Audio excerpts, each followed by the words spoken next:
watepurufungira ngo bimaze imyaka, iby'ifata nkuba cyangwa ibirinda nkuba bimaze imyaka, yego, ibyo kugira abarepresenta bafite diplome bimaze imyaka, baduhaye n'igihe, baduhaye imyaka 5 ngo tube twabikoze. Donc ubwo abafungiwe bishingiye kuri ibyo twari dusanzwe tuzi, nabibara nk'uburangare cyangwa nicyo bita negligence, kutita ku bintu, mbese ibintu ukabifata amanenero kugeza igihe bizakugiraho ingaruka. Ngicyo cyo nanjye nabyemera yuko hari uburangare twagizemo, kuko ayo mategeko twari tuyazi. Yego.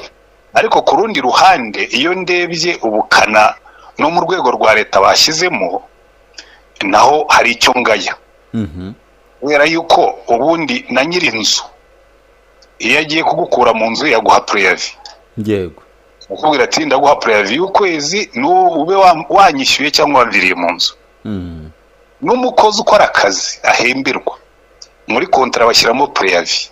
Yego. Kavuga ati mbere yuko tumwirukana tuzamuha preavis y'ukwezi kereka yakoze ikosa riremereye cyane. Nibwira yuko ubundi urebye cyane kuvuga ngo bafunze insengero zidafite terine zifata amazi, zidafite imirinda nkuba, zidafite idafite toilette, harimo bimwe wahanira abantu. Nk'idafite toilette nanjye nayibahanira. Kose ukoranya abantu magana ngayo badafite ahantu bari buze kwihagarika, utandukanije abagabo n'abagore, iki kintu kiba ari ikosa rikomeye. Ariko kuvuga ngo muki ngo ntiwashyizeho ibigega bifata amazi, kame nta mvura igwa mu kwezi kwa 7 no kwa 8.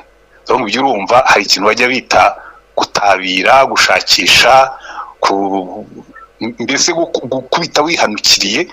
Kibaza impamvu ariko kuki umuntu agomba gukubita yihanukiriye. Mainly yuko jewe ikibazo mfitemo ni ikibazo cya leadership. Yego. Leadership yitiranya itorero n'umupastori. Kuko iyo ufunze insengero harya bamwe ngo ni 4,000. Yego, ni 4,000. Ndahamya yuko ku 4,000 by'insengero zafunzwe ntihabuza abanyarwanda miliyoni 2 bashyizwe mu gahinda kuko badashobora kujya gusenga. Yes, pastor ashobora kuba yarakoze amakosa, ubuyobozi bushobora kuba bwararangaye, ariko umunyarwanda akeneye ahantu ajya gusengera kuko akunda gusenga. Ushobora kuba udakunda Imana ariko umunyarwanda warayikunda. Yego. Donc niba jewe ntanywa inzoga sinshobora kuvuga ngo nibafunge utubari twose ngo kubera ko ntakunda inzoga. Nkuko niba udakunda Imana ntugomba kuvuga ngo ubwo ufite autorité ngo ugomba gufunga insengero. Hari ibintu tugomba gukora, tukabanza tugaha abantu preavis, tukabateguza, cyane ko twita yuko abo bantu izo miliyoni 2 n'abanyarwanda bakeneye kunezerwa n'ibyo bakunda, n'abanyarwanda bakeneye kwisanzura. Nkuko abantu bigeze kwandika ngo Rwanda ngo rutuwe n'abaturage batishimye, bakarekura utubari bakatwongerera amasaha kuko barashaka ko abanyarwanda bishima. Yego. Niba ushimisha ujya mu kabari ishimisha n'ujya gusenga. Yewe nuko mbifata. Mu miyoborere y'amadini hari aho mubona umupastor ashobora kugira imyitwarire yatuma leta y'intervene ikamuhagarika mu itorero? Imiyoborere y'amadini niba pastori yaritwaye nabi, ata pastor umuhanira ibyaha yakoze, none se mu turere ntabo bame bakora nabi? Yego. Ntarabona bafunze ibiro by'akarere ngo meya yakoze nabi. Genda ufate pastor ukora nabi umukure mu kazi, kuko ibyo ngibyo RGB bifite uburenganzira. Ariko ubwo kuza abakristo gusenga ngo bafunze urusengero ngo koko pastor ngo yitwaye nabi, niba pastor yarakoze amanyanga, hari rwose ndabizi nabo bandikiye ngo abayobozi bakoze amanyanga. Niba abayobozi barakoze amanyanga, hari n'abayobozi bakoze amanyanga ariko bibuza abakristo gusenga. Jewe ndibwira ko rimwe hari igihe kubera ko wenda abakristo nta mbaraga bafite, ntabwo bashobora guteza urusaku, ntibashobora gutera induru, ko twebwe twamenyereye kwihangana. Ariko nibwira ko rimwe na rimwe hari ibintu abantu bakora kwibaza, ariko batekereza ko izo miliyoni zingahe hari abanyarwanda nabo bakeneye kwisanzura mu byo bakunda. Jewe rero nibwira ko impande zombi hari uburangare bw'abanyamadini, ndabwemera. Harimo amakosa yakozwe ndayemera, ariko hariho n'ubukana abantu bashyira mu bintu kandi rwose byari ngombwa. Nka bya bintu bavuga ngo umuntu yagiye kwica umubu atwara inyundo, cyangwa yagiye kurasa isazi atwara imbunda. Yego. Nibwira ko hari amakosa tugomba gukosora, ariko tugashyiramo n'ikintu cya consideration y'abaturage, kuko no gufungira mu burenganzira twemererwa na constitution y'igihugu. Yego. So iyo pastori yakoze amakosa ntibivuga ko abakristo bose bakoze amakosa. Iyo urusengero rutujuje ibyangombwa uburira abantu ukabaha preavis n'abakristo bakabimenya kubabwira ati mwebwe ibi bintu murimo gukora ngira ngo hari ikintu cya community policing tugomba kwiga tukajya dukora ibintu neza tutajenjetse yego ariko tunatekereza ko turimo gukorana n'abantu yego ibyo rero yewe kuko yewe nkurikije n'ibyo numva mu bakristo hirya no hino nuko nyine ni bya bindi bakubwira ngo umujinya w'imbushira mu kuzunguza umurizo ariko hari abantu benshi batishima. None se pastor iyi rik iyo yaba urebye iyo myaka 5 leta yari yarababwiye ko hari ibyo bagomba kuzuza insengero zimwe ntizibyuzuze abashumba bamwe ntibabyuzuze bakaba bisanze nyuma y'imyaka 5 insengero 2000 zifungiwe rimwe ntabwo byashoboka ko iyi rik nayo yaba yarabaye irresponsible wenda leta rwose reka nkubwize ukuri hari nabo twabiganira mbabwira nti rimwe na rimwe twebwe kubera ko abayobozi ba RIC abenshi insengero zabo zizaba affected mujya kureba uzasanga ku rwego rw'igihugu abayobora RIC ni Cardinal na Archevêque w'Abanglikani ni president wenda wa Presbyterie wenda n'uwo muri za DPR n'abandi izo nsengero za kera zo ziri established zifite n'ibibanza binini zifite ukuntu hari igihe tutita kuri bariya bashya barimo gutingaringa no kuzamuka ko nabo barakenewe hari abantu babibutse donga abanyarwanda nabo nubwo bayobotse abantu badafite ubushobozi ariko ngira ngo n'uturere tw'u Rwanda rwose ntabwo tunganya ubushobozi yego hari uturere njyaho nkasanga umuriro wabuze serivisi gatinda kuboneka kubera yuko ntabwo bafite amashanyarazi agumaho ntabwo abantu bose banganya ubushobozi erega giye cyo nimo kukubwira giye kimbabaza ni your lack of sensitivity ni your lack of consideration not y'abaturage pastori ahubwo babo bayobora kubera ko giye babo ndeba nabo tuyobora ubwo abatabiha agaciro n'uburemere nabo ku ruhande rwa leta cyangwa nabo mu madini ni impande zombi yego gose haba ku ruhande rwa leta ngira ngo babona yuko kujya gusenga niba abantu babikunda bagombye kubireka ariko ntabwo bazabireka yego uyobora abaturage bakunda gusenga barimo abayisilamu bakeneye imisigiti barimo abakristo bakeneye insengero wagombye mu bindi bihugu n'ahandi baraborohereza bakavuga ati reka tworohereza aba baturage kubera yuko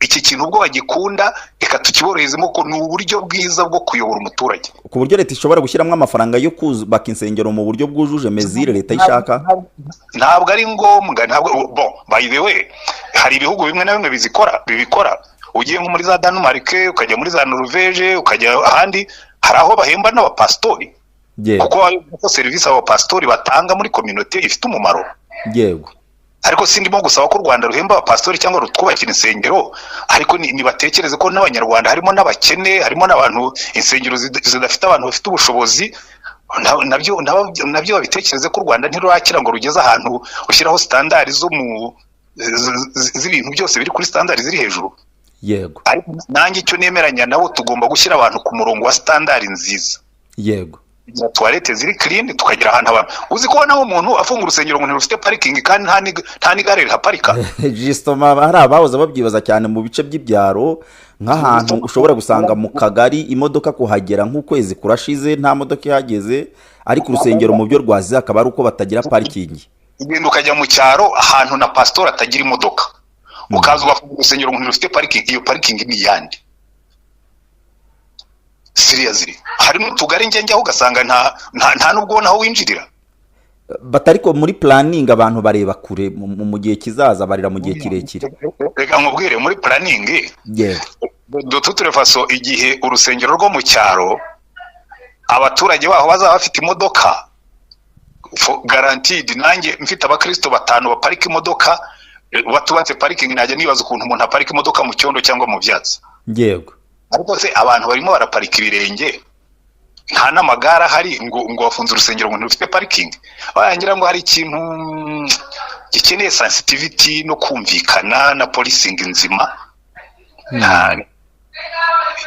ariko ibyo ngibyo gutega amatwi abanyarwanda baza kumva ibyo bakubwira yego none se pastor hari ingaruka mubona bishobora kugera kuri community nyarwanda haba ku ruhande rw'ubukirisitu n'indi mirimo y'imbuto zeraga ku bakristo bajyaga mu rusengero ingaruka yego harya reka mubaze ingaruka iyo ufite abantu miliyoni 2 batishimye hari iyo si ingaruka none se izo nsengero ejo bundi yuko executive najya gushaka mituweli z'abaturage ko mbizi tujya dukora n'ibiterane byo gukorekitinga za mituweli, rwa rusengero yafunze si wazongera agasaba akakubwira ngo nimukore igiterane dukusanye mituweli kugira ngo abadafite amafaranga bashobore kubona mituweli? Ntabwo bibaho. Yego bibaho. Muri izo nsengero se nta za ECDs zibamo, usanga abana batagiye kwiga babasiga ku rusengero bakajya muri nasari? Ntabwo biriyo. Yego, amarerero. Ngira ngo hariho contribution insengero zifite abantu badashaka kwemera, ariko ngira ngo reka ne kubitindaho cyane kuko giye hari ibintu bimwe na bimwe bigeraho nkumva biri very irritating no kubitekereza. Yego, wenda dusoza pastor, hari abandi bari kuvuga batari ko nubundi ni ikibura ntibabure kurya. Bafunze insengero bati ni ikibura ntibabure kurya. Abandi bagashingira kuri raporo ya statistique yigeze gusohorwa ivuga ko nubundi umubare w'abajya mu nsengero ugenda ugabanyuka kandi community igakomeza kubaho as usual. Tega amatwi nkubwire. Yego. Genda ubara utubari twose turi mu Rwanda, ushobora kudufunga 3 bya 4 by'abanyarwanda ntibababari. Yego. Ko ntarabona bafunze utubari ngo nuko bishobora kubura abanyarwanda bagakomeza bakabaho. Ibibuga by'imipira byose ubifunze nta munyarwanda wakwicwa n'inzara, ko ntarabona babifunze. Donc hari ibintu abantu bajyamo kubera ko wenda bafite ijwi riranguruye nk'iryanyu ry'abanyamakuru. Waba udakunda ibintu by'Imana uti dahere n'ubundi bire ntacyo bimaze, ariko fine ko ntacyo bimaze se babifungiye iki? Babiretse nyine bikagumaho bikazifunga ubwabyo. Ariko nta mpamvu za politike community wenda ishobora guhishwa kubwo kuyirinda kubw'ineza yayo, ariko arizo zigambiriwe wenda babona ko mu nsengero hashobora kuba hari ikindi kibazo kinyuranye n'ukwemera kwejo hazaza igihugu gikeneyemo societe yacyo. Okay, ibyo ngibyo ubikoze. Yego. Nubundi byigeze kubaho muri za system communiste bagafunga insengero bagatoteza abakristo, ariko ndumva mu Rwanda constitution yacu suko ikoze. Yego. Donc uramutse urimo kwica constitution kubera objectives wagombye kwanza ukayihindura hanyuma ukabona kubikora. Yego. Byaba ari anti constitutional. Ntabwo ibyo ngibyo sinanabyemeza ko ariyo byo byihishe inyuma, ariko ubwo babikoze barabikoze. Nawe kumbaza ngo niba hari ingaruka bifite cyonyine, niba miliyoni 2 z'abantu batishimye niyo nayo ni ingaruka. Yego. Insengero zafungiwe hamwe n'ubutayi, ariko pastor nabwo nari nibagiye kukibaza icy'ubutayi cyo hari hanashize iminsi wumva hari ibibazo by'abari kugwayo, by'abari kujyayo bakica akazi, ababihinduye akazi ahubwo ubutayi ari byo. Ibyo byo kuki abantu bahitamo kuva mu nsengero bakajya mu butayu? Abagiye by'ubutayu byose nta defense ndi bufate kuko ntabwo ubutayu buri muri constitution y'u Rwanda. Yego. Nta nubwo ubutayu buri mu murongo w'amatorero. Iyo ufunze ubutayu nakubwira ni fine, ngewe nta kibazo mfitemo kufunga ubutayu, umuntu nagenda ajya asengerewe mu rugo, nta tegeko ribihana kuko Imana ntituye mu gisambu, ntabwo ari agasimba. Yego. Ibyo ubutayu byo rwose bawufunze ntabwo nabitindaho cyane. Yego. Kuko ufunze ubutayu abanyarwanda babo bangamiye ntabwo barenze 10,000. Ariko ubu bangamiye nka 1/6 cy'abatuye igihugu. Ntabwo tugomba gushyira ibintu muri proportion, ntitwitiranye ibintu, kuko kumbwira ngo ubutayu ngo buberamo ibibazo, ahatabera ibibazo se mu kabari no hatabera ibibazo. Ko narabona tubarize kandi abantu barwanira bakabari bakica. Ariko mu tubari uretse ko abantu batabyibuka, ariko hari hashize nk'umwaka bagerageje gushyiraho amategeko bavuga ko tubari dukingura saa 7, bakavuga ko tugomba kuba dufite sound proof, ntabwo bagomba kurenza saa 7 z'ijoro. Umuntu yatekereza muri uwo murongo akavuga ko wenda n'utubari natwo twari twarebweho. Makuru Karame. Ntabwo wafungura urusengero ngo pastor akoma amashyi avuge ngo mwakoze. Yego. Nemera amakosa twagize wenda yo kwirengagiza bimwe mu byo twari twasabwe. Ariko ngaya n'uburyo byakozwe rwose ibyo ngibyo byo ntabwo iyo brutality ntabwo ari izatuma abaturage bamererwa neza, kuko hari ibintu bimwe rwose nanjye nemera ko ushobora gufunga insengero. Yego. Nanjye unjyanye hari izo nafunga.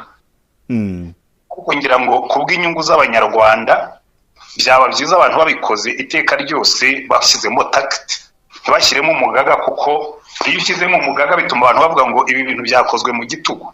Yego. Kandi ngira ngo ntabwo ari bene ubwo buyobozi twifuza. Yego. Pasteur Antoine Rutayisire, reka tubashimire ku mwanya muduhaye. Murakoze. Yego, nitwe bagushima.